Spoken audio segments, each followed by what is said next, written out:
ஓம் நமச்சிவாயா. அண்டத்தில் இருக்கிற எல்லாமே பிண்டத்தில் இருக்குதுன்னு சொல்கிறாங்க.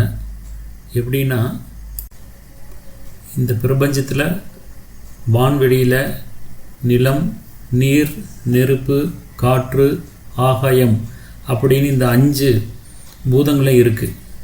அது மாதிரி நம்ம உடம்புலையும் நிலம், நீர், நெருப்பு, காற்று, ஆகாயம் அப்படின்னு 5 பூதங்களும் இருக்குது. சித்தர்கள் இந்த பிரபஞ்சத்தை 360 டிகிரியாக பிரிச்சிருக்காங்க. அந்த 360 டிகிரியில் ஒவ்வொரு டிகிரியும் மறுபடியும் 60 கலைகளாக பிரிச்சிருக்காங்க. இப்போ இந்த 360 டிகிரியும் 60 கலையும் பெருக்கும்போது 21,600 அப்படின்னு ஒரு எண்ணிக்கை வருது. அதே சமயம் நம்ம உடம்புல நம்ம மூச்சு விடும்போது ஒரு நிமிஷத்துக்கு 15 தடவை மூச்சு விடுறோம். 1 மணி நேரத்துக்கு அந்த 15ங்கிற எண்ணிக்கையை 60ஆல் பெருக்கும்போது 900 வருது. இந்த 900த்தை ஒரு நாளைக்கு இருக்கிற 24 மணி நேரத்தால் பெருக்கும்போது 21,600 அப்படிங்கிற எண்ணிக்கை வருது. அப்போது ஒரு பிரபஞ்சத்தில் இருக்கிற மொத்த மினிட்ஸுங்கிற கலைகளோட எண்ணிக்கையும் ஒரு நாளைக்கு ஒரு மனிதன் சாதாரணமாக விடுற மூச்சோட எண்ணிக்கைக்கும் ஒரு தொடர்பு இருக்குது. சித்தர் பாடலில் என்ன சொல்கிறாங்கன்னா, காற்றை பிடிக்கும் கணக்கறிவாளருக்கு கூற்றை உதைக்கும் குறி அதுவாமே அப்படிங்கிறாங்க. அதாவது மூச்சு காற்றோட எண்ணிக்கையை நீங்கள் கண்ட்ரோல் பண்ணனா ஆயுள் நீட்டிக்கலாம் அப்படின்னு சொல்லியிருக்காங்க. வடலூரில் வள்ளலாருடைய தத்துவஞான சபை சுற்றி இருக்கிற சங்கிலிகளில் கன்னிகளோட மொத்த எண்ணிக்கையும் இதே தான், இந்த 21,600 அப்படின்னு. மறுபடியும் சிதம்பரத்தில் நடராஜர் கோயிலில் இருக்கிற கூரையினுடைய தகடுகளுடைய எண்ணிக்கையும் இதே 21,600 தான். பகவத்கீதையில் கிருஷ்ணர் சொன்ன மாதிரி கருமத்தை செய் பலனை எதிர்பாராதே. என்ன காரணம்னா, ஏற்கனவே இந்த காரியத்திற்கான விடை அல்லது முடிவு என்னன்னு ஏற்கனவே தீர்மானம் ஆயிடுச்சு. அதை மாற்ற முடியாது. நம்ம வாழ்க்கையில் செய்கிற ஒவ்வொரு செயலினுடைய முடிவும் ஏற்கனவே தீர்மானம் ஆயிடுச்சு.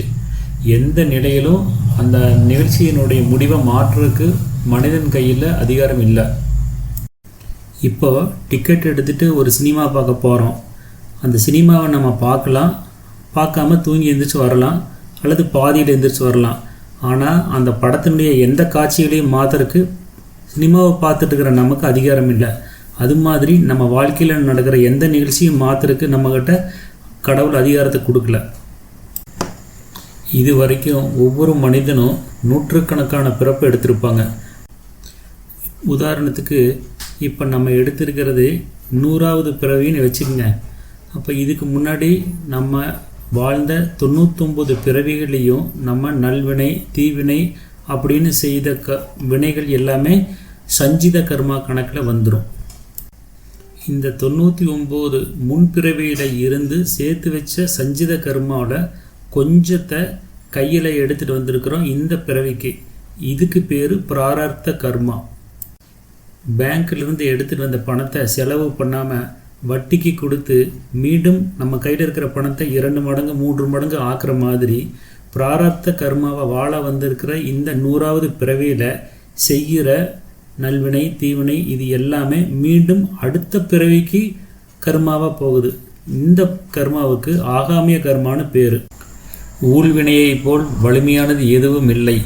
அந்த ஊழ்வினையை ஜெயிக்கணும் அப்படின்னா அதுக்கும் அந்த விதியில் வழி இருக்கணும். அதாவது ஊழி பெருவழி யாவுல மற்றொன்று சூழினும் தான் முன்துரும் அப்படின்னு வள்ளுவர் சொல்லியிருக்கார். அது மாதிரி ஒரு மனிதன் தன் வாழ்நாளில் இடம் வாங்கலாம், வீடு கட்டலாம், கார் வாங்கலாம், பேங்க்கில் எவ்வளோ வேணாலும் பணத்தை சேர்த்து வச்சுக்கலாம். ஆனால் அந்த வாழ்க்கையை அனுபவிக்கணும்னா கடவுள் அவருடைய ஓடிபியை கொடுத்து அனுமதி கொடுத்துருந்தா தான் வாழ முடியும். உதாரணத்துக்கு விலை உயர்ந்த கட்டிலை வாங்கலாம், மெத்தையை வாங்கலாம், தூக்கத்தை வாங்க முடியாது. அதுக்கு தான் ஏற்கனவே வள்ளுவர் சொல்லியிருக்காரு, வகுத்தான் வகுத்த வகையல்லால் கோடி தொகுத்தார்க்கும் துய்த்தல் அரிது அப்படின்னு. கோவலன் அவரோட முன்பிறவியில் பக்கத்து வீட்டில் குடியிருந்த ஒரு நகை வியாபாரியை மரணம் அடைய செய்கிறதுக்கு காரணமாக இருந்தார். அந்த பாவ கணக்கை தீர்க்கறதுக்காகத்தான் சிலப்பதிகாரத்தில் கோவலனாக பிறக்கிறாரு. பிறந்து மதுரைக்கு வந்து சிலம்பை விற்க போகும் பொழுது அந்த பொற்குலன் மூலமாக இந்த நகை திருட்டு நகைன்னு ஒரு தவறான தகவலை கொடுக்குற சூழ்நிலையில் பாண்டிய மன்னன் அவருக்கு தண்டனை கொடுத்து கோவலன் இறந்துடுறாரு. ஆனால் இந்த நிகழ்ச்சி பொற்குலன் வேணும்னு செய்யலை, அறியாமையில் தான் செஞ்சார். இந்த அறியாமைன்னு நம்ம நினச்சாலும் முன்பிறவியில் அந்த நகை வியாபாரி இறந்ததற்கு காரணமாக இருந்த இந்த கோவலனை கொல்லணும் அப்படிங்கிறது தான் விதியாக இருந்தது. அதுதான் ஊழ்வினை ஒருத்து வந்து ஊட்டுதும்னு சிலப்பதிகாரத்தில் சொல்லியிருக்காங்க.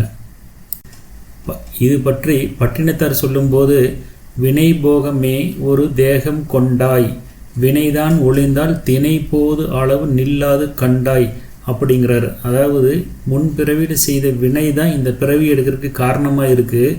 முன்பிறவியில் செய்த அந்த வினை இந்த பிறவியில் கழிஞ்சதுன்னா உயிர் ஒரு வினாடி கூட நிற்காது அப்படின்னு அவருடைய இந்த பாடலில் சொல்லியிருக்காரு.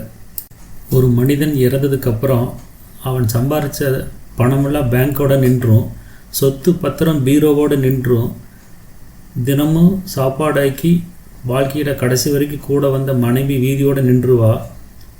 விம்மி விம்மி அழுத தன்னுடைய புதல்வர்கள்லாம் சுடுகாடு வந்து அந்த எரியூட்டிட்டு அதோடு போயிடுவாங்க. அப்போ கடைசி வரைக்கும் என்ன வரும் அப்படிங்கிறது பட்டினத்தார் சொல்லும்போது, பற்றி தொடரும் இரு வினை புண்ணிய பாவமுமே அப்படிங்கிறாரு. அதாவது அந்த பிறவியில் அவன் செய்த நல்வினை தீவினை இது மட்டும்தான் இறந்ததுக்கப்புறம் கடைசி வரைக்கும், அதாவது அடுத்த பிறவி வரைக்கும் கூட வருங்கிறது தெளிவாக சொல்லியிருக்காரு.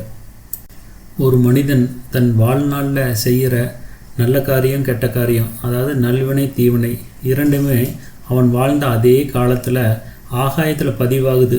அதுக்கு பேர் தான் ஆகாய கல்வெட்டுக்கள் அல்லது ஆகாய பதிவேடுன்னு சொல்கிறாங்க. அதை ஆங்கிலத்தில் ஆகாஷிக் ரெக்கார்டு அப்படின்னு சொல்கிறாங்க.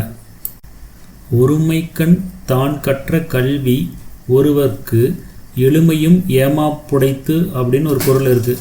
அதாவது ஒரு பிறவியில் ஒருவன் கற்ற கல்வியானது அவனது அடுத்த 7 பிறவிகளுக்கு வரும்னு சொல்லியிருக்காங்க. சின்ன வயசில் நம்ம படிக்கிறதெல்லாம் பிரெயினில் ரெக்கார்ட் ஆகுது. நம்ம வயதாகி மூத்து காலமான பிறகு இந்த அறிவெல்லாம் எங்கே போகுது? அந்த அறிவு பதிவாகிற இடம்தான் ஆகாய கல்வெட்டுக்கள். நுண்ணிய நூல் பல கற்பினும் மற்றும் தன் உண்மை அறிவே மிகும் அப்படின்னு ஒரு குறளில் வள்ளுவர் சொல்லியிருக்காரு. ஒருத்தர் வந்து எவ்வளோ அதிகமான நூல்களை படிச்சிருந்தாலும் அந்த படித்த நூல்களை விட அவருக்கு பிறவிலேயே இருக்கிற அந்த குணம்தான், அந்த அறிவு தான் அவருக்கு கை கொடுக்கும். அப்போது பிறவிலேயே வந்த அந்த உயர்ந்த குணங்கள் எங்கிருந்து வந்துச்சு? நூல்களை படித்து வரல. அப்படிங்கும்போது அது எல்லாமே ஆகாஷிக் ரெக்கார்ட்லேருந்து அவனுக்கு பிரபஞ்சம் கொடுத்துக்கிட்டே இருக்குது. ஒரு பிறவியில் ஒருவர் செய்த பாவ புண்ணியத்தை நினைவில் வச்சு இன்னொரு பிறவியில் அதற்கான பலன்களை கொடுக்கறதுக்கு காரணமாக இருக்கிறது வேறு யாரும் இல்லை, இந்த கிரகங்கள் தான். அந்த கிரகங்களை தான் நம்ம ஜோதிடங்கிற வடிவில் ஒரு கலையாக படிச்சிட்ருக்கோம்.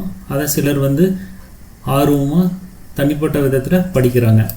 அந்த மாதிரி நான் 18 வருஷமாக படித்த அந்த ஜோதிட கலையை என்னால் முடிஞ்ச வரைக்கும் எளிமைப்படுத்தி ஒரு 100 நிமிஷம் அல்லது 150 நிமிஷம் மட்டும் வீடியோவை பார்த்து கிரகங்களுடைய தன்மையை புரிஞ்சுக்கிறதுக்கு நான் இனிமேல் வர்ற வீடியோவில் உங்களுக்கு உதவி செய்கிறேன்.